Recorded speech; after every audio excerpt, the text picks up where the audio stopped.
Hello guys, എല്ലാവർക്കും എൻ്റെ happy Christmas. അപ്പോൾ ഇന്നൊരു ക്രിസ്മസ് സ്പെഷ്യൽ ഒരു പോർക്ക് വിന്താലോ റെസിപ്പിയാണ്. ഞാനിവിടെ 1 കിലോ പോർക്ക് നല്ലോണം കഴുകി എടുത്തിട്ടുണ്ട്. അതിലേക്ക് ആവശ്യത്തിന് ഉപ്പും മഞ്ഞൾപ്പൊടിയും ഒക്കെ ചേർത്തിട്ട് ഒന്ന് കുക്കറിലിട്ട് വേവിച്ചെടുക്കാം.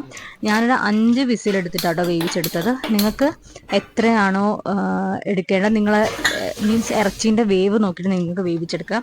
ആ സമയം കൊണ്ട് മിക്സിയുടെ വലിയ ജാർ എടുക്കുക. അതിലേക്ക് ആവശ്യത്തിനുള്ള ചെറിയ ഉള്ളി, നമ്മൾ എത്ര ക്വാണ്ടിറ്റി ആണോ പോർക്കുള്ള അതിനനുസരിച്ച് ചെറിയ ഉള്ളി, 2 മീഡിയം സൈസ് സവോള, ഒരു ചെറിയ പീസ് ഇഞ്ചി. സാധാരണ ഇഞ്ചി ഇടാറില്ല, പക്ഷെ ഞാനൊരു ചെറിയ പീസ് ഇഞ്ചി ഇട്ടുണ്ട്, വയറ്റിന് നല്ലതാണല്ലോ അതുകൊണ്ട്. എന്നിട്ട് അതിലേക്ക് ജീരകവും അതിൻ്റെ എടുത്ത ജീരകത്തിൻ്റെ പകുതി പെരിഞ്ജീരകം എടുത്ത് ഒന്ന് ക്രഷ് ചെയ്തെടുക്കാം.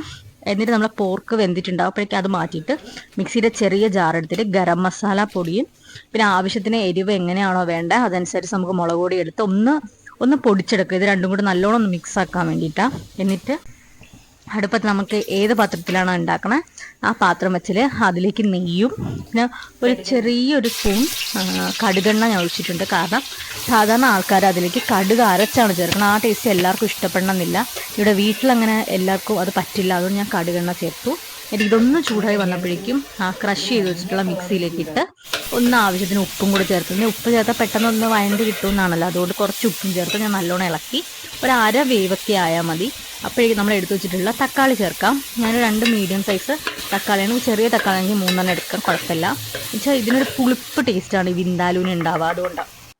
ഇതൊന്ന് ആ തക്കാളി ഒന്ന് കുഴയുമ്പോഴേക്കും നമ്മൾ എടുത്തു വെച്ചിട്ടുള്ള ആ പൊടിയില്ലേ, ഗരം മസാല പൗഡറും നമ്മൾ മുളക് പൊടിയും കൂടെ പൊടിച്ചത് നമുക്ക് ചേർത്തിട്ട് ആ ജാറിൽ തന്നെ കുറച്ച് വിനീഗർ ഒഴിച്ച് നല്ലോണം ഒന്ന് ഇളക്കി ഇതിലേക്ക് ഒഴിക്കാം. എന്നിട്ട് അതൊന്ന് ചൂടായി ഒന്ന് തിള വരുമ്പോഴേക്കും അതിലേക്ക് നമ്മൾ വേവിച്ചിട്ടുള്ള പോർക്കും അത് വെന്തപ്പോൾ അതിൽ നിന്ന് കുറച്ച് വെള്ളം ഇറങ്ങിയിട്ടുണ്ടാവും. അത് മുഴുവനും എടുക്കണ്ട, അതിൻ്റെ ഒരു പകുതി വെള്ളം കൂടെ എടുത്ത് ഈ മിക്സും ഈ പോർക്കുമായിട്ട് നല്ലോണം ഇളക്കി മിക്സ് ചെയ്യണം. എന്നിട്ട് അതൊന്ന് തിള വരുമ്പോഴേക്കും നമുക്കിത് അടച്ചു വെച്ച് ഒരു 10 മിനിറ്റ് ഒന്ന് ചെറിയ ഫ്ലെയിമിൽ നമുക്ക് അടച്ചു വെക്കാം. ഇത്രയേ ഉള്ളൂ. എന്നിട്ട് നമുക്കിത് സെർവ് ചെയ്യാം.